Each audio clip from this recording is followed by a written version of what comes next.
Leora's day began the way most of her mornings did, with a soft golden glow rising over the cartoon hills and stretching across the tiny village she called home.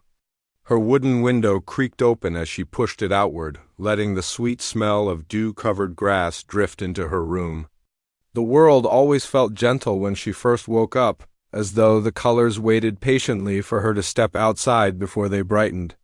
Her small house, drawn in warm browns and soft curls of smoke from the chimney, stood just at the edge of the enchanted forest where the trees whispered in calm voices. She tied her light blue dress with its simple apron and brushed back her brown wavy hair. Today, like every day, she needed to fetch water from the forest spring, but she didn't mind the chore. To her, the forest wasn't only a place of work, it was a friend, a companion that had always responded to her kindness. When she walked through it, the leaves seemed to rustle a little more softly, and the small cartoon animals peeked out from their burrows just to greet her. Leora believed that if you treated the world kindly, it treated you kindly back. She picked up her empty clay jug, which was slightly chipped yet still sturdy, and stepped outside. Birds chirped overhead in bright looping musical notes, the kind that danced visually and sparkled before floating away. Leora laughed as she walked beneath them, her steps light, almost bouncing on the soft path. Her village was peaceful, filled with simple wooden homes and winding stone paths. But the forest was where she felt truly understood. As she approached the first line of trees, the usual shimmer greeted her. The enchanted forest always sparkled with soft magic. Tiny floating motes of light drifted lazily like sleepy fireflies, and the leaves glowed in warm greens and golds. Leora often wondered if the forest had a heartbeat of its own. Today it certainly felt alive, humming quietly as if it had something to say. She continued deeper along the moss-covered trail until she reached a familiar bend. This was the place where the trees seemed to bend affectionately toward the ground, as though bowing to her in greeting. She bowed back playfully. "Good morning," she said with a smile that felt like sunshine. The branches shivered, and a few soft petals drifted down, brushing her cheeks. Then she heard something she didn't expect, a faint, troubled groan coming from behind a cluster of wild berry bushes. Leora paused, her wide, expressive eyes blinking with concern. "Hello?" she called softly. The groan came again, higher this time, almost like a strained sigh. Leora followed the sound and peeked behind the bush. There on the ground, struggling to lift a heavy woven basket filled with herbs and fruits, was an old woman. Her back was hunched, her hands trembled slightly, and her long cloak was tangled in the roots of a tree. Leora gasped. "Are you hurt?"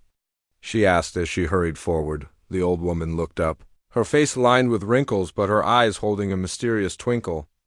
"Oh, child, I just need to lift this basket. But it seems my strength has wandered off without me," she said in a playful, wheezy voice. Leora smiled gently. "That's all right. I can help." Without waiting for permission, she knelt down and carefully untangled the cloak from the roots. The basket was heavier than she expected, but she lifted it with effort and balanced it against her hip. The old woman looked surprised at how quickly and naturally Leora stepped in to help. "You don't even know who I am," the woman said softly. "You're someone who needs help," Leora replied. As though that alone explained everything, the old woman studied her with eyes that shimmered just slightly. Leora didn't notice. She was too busy brushing the dirt off the woman's cloak and making sure she could stand without wobbling. The old woman chuckled. "You're quite the little sunbeam, aren't you?" Leora laughed nervously. "I don't know about that." "Well," the woman said, tapping her cane gently on the soil, "you could have walked past." "Many do." She rose to her full height, surprisingly steady now. "And yet you didn't—" "It didn't feel right to leave you alone," Leora said. Her voice carried a soft sincerity, the kind children have when they speak from a place untouched by pride. The old woman leaned in close, her eyes narrowing thoughtfully. "Tell me, child, what would you wish for if you could have anything?" Leora blinked. The question took her by surprise. She shook her head, almost embarrassed. "I don't think I need anything. I just want everyone I love to stay safe and happy." The old woman's eyebrows lifted. "Nothing for yourself?" Leora thought for a moment. Maybe I'd like to be better at helping people. Sometimes I'm not strong enough or fast enough. I wish I could do more good. The forest fell silent, as if holding its breath. Then the old woman smiled, a warm, glowing smile that made her look suddenly younger.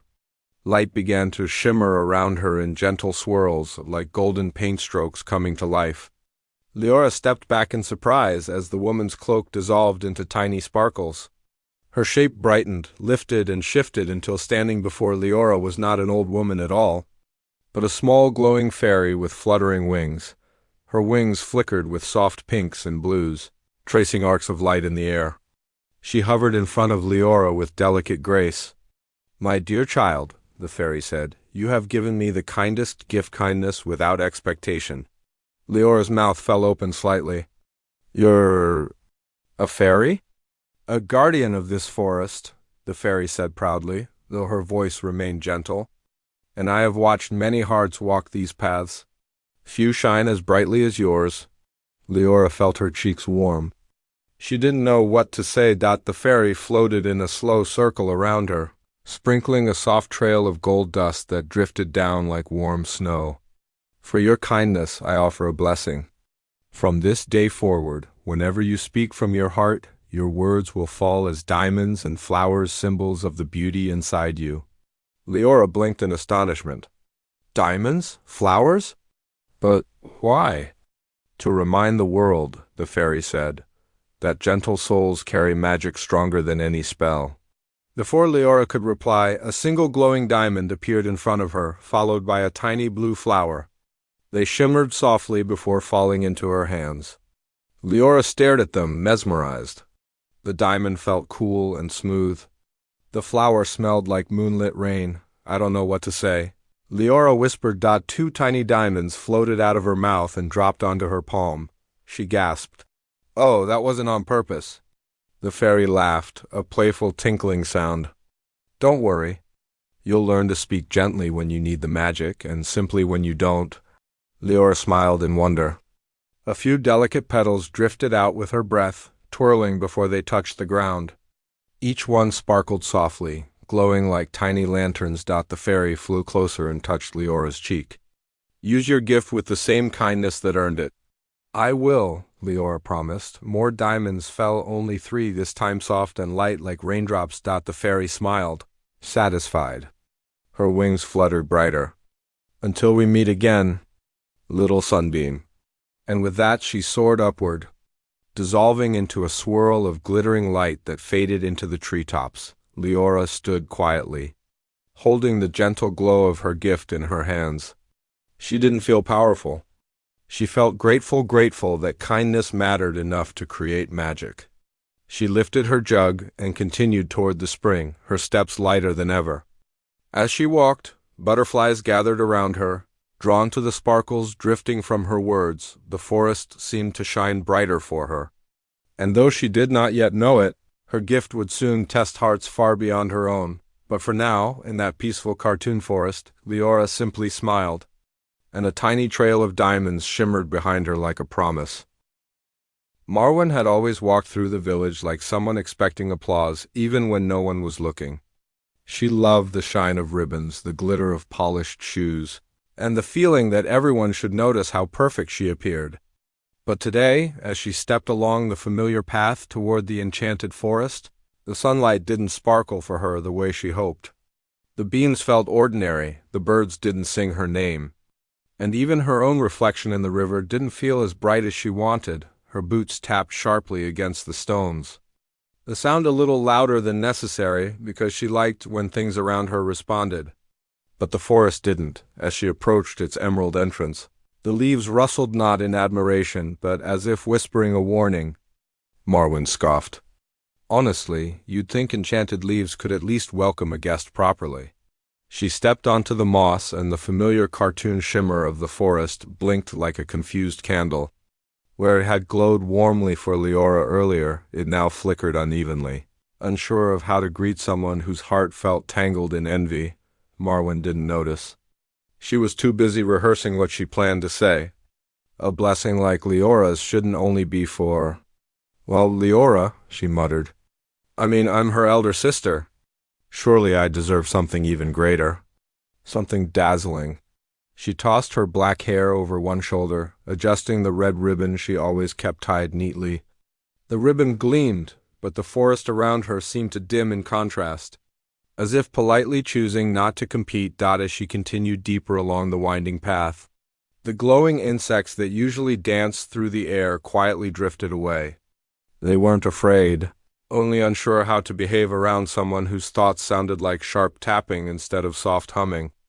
Marwen barely noticed their absence. She reached the forest's heart, an open glade where sunlight filtered down in warm golden beams. This was where Leora had met the fairy earlier, though the glow lingered only faintly now. Marwen looked around impatiently. "Hello?" she called. "I know you're here somewhere. Come out already." "I don't have all day."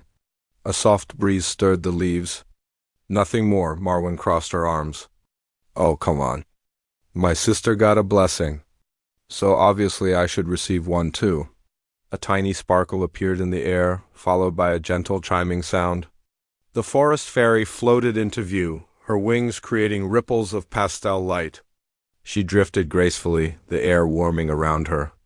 But where she had appeared to Leora full of cheerful glow, she now looked thoughtful, cautious. Marwen straightened her back and smiled widely, assuming it would impress the fairy. "There you are," she said brightly. "I've come for my gift. Something big, please." The fairy hovered in silence, her eyes kind but weighed with quiet sadness. "Child," she began softly, "why do you seek a blessing?"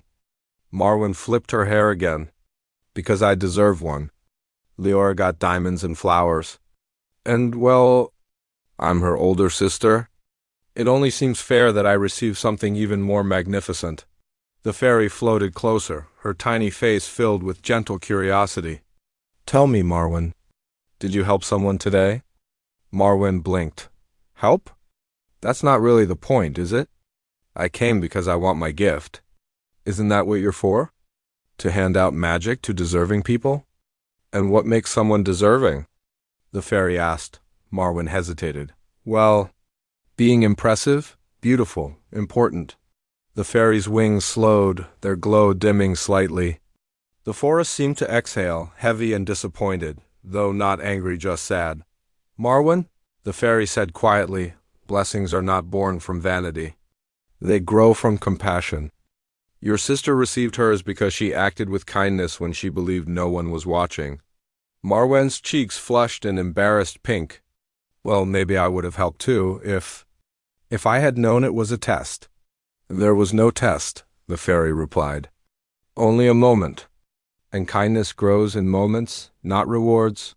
Marwen's lips pressed together. She didn't like hearing this, but the forest fairy's voice was so calm, so musical that it softened her frustration just a little. Still, she lifted her chin. "Then give me a moment now." "I'm being polite." "Isn't that enough?" The fairy looked at her long and deeply, and for a moment Marwen felt like the entire forest could see inside her. "Not to judge, but to understand. My child," the fairy said at last, "your heart is tangled in desire for admiration. A blessing would only feed the vanity that weighs you down. Magic amplifies what is already there." Marwen frowned. "What does that mean?" "It means," the fairy answered softly, "that your words will carry what you hold inside." A tiny swirl of light gathered at the fairy's fingertips. Not bright and golden like before, but pale and shimmering with confused colors like magic still searching for a shape. The light drifted into Marwen's chest with a gentle flutter, barely more than a sigh of wind. Marwen stepped back. "What did you do?" "Listen to yourself," the fairy said. Marwen huffed. "Fine, this is ridiculous." A small, harmless cartoon toad plopped onto the ground at her feet. Marwen shrieked, not out of fear, but out of outrage. What is that?" Another croaked out of the air and landed beside the first. A swirl of gray soot puffed from Marwen's next breath, coating her shoes in dusty smudges. "This is humiliating," she cried, and a third tiny toad appeared. Blinking up at her with a confused little chirp, the fairy floated before her, her expression full of sympathy. It is not a punishment, Marwan. Only a reflection. What you speak from pride will fall as soot. What you speak from cruelty will fall as toads. When you speak from your heart, your true heart, the magic will change. Change? Marwan repeated, blinking through her frustration. Into what? That, the fairy whispered gently, is for your heart to discover. And with a tender flick of her wings, she drifted back into the higher branches, fading into sparkles that shimmered for only a heartbeat. Marwan stomped her foot softly. Because she didn't want another toad, but another puff of soot still appeared. She groaned and covered her face. This is a disaster. She sat on a mossy rock, hugging her knees. The forest was quiet, not to punish her, but almost as if giving her space to think. A small doe peeked from behind a tree. Marwan glared. Don't look at me. A tiny toad fell from her words. She sighed heavily. After a few minutes, she heard gentle footsteps. Leora appeared, carrying her clay jug and breathing softly. When she saw Marwan sitting alone, her eyes widened with concern instead of judgment. Marwan, are you all right? Leora asked. Two sparkling petals drifted from Leora's voice. Marwan looked away, embarrassed. Not really, she muttered. A toad plopped onto her lap. Ooh! Leora giggled, not mockingly, but sweetly, unable to help it because the toad blinked in such a silly way. She sat beside her sister. You must have met the fairy. Marwan slumped. I wanted what you have, but I didn't earn it. Leora didn't argue. She didn't say I told you so. She simply placed a gentle hand on Marwan's shoulder. Maybe your gift isn't about magic, she said. Maybe it's about discovering what's already inside you. Marwan swallowed. Her voice trembled as she whispered, I didn't mean to be so cruel. A small puff of soot appeared, only a tiny one. But beside it, a single soft petal floated down too. Marwan stared. Leora smiled warmly. See? Your heart is trying. Marwan's eyes sparkled with a watery shine. Do you really think I can change?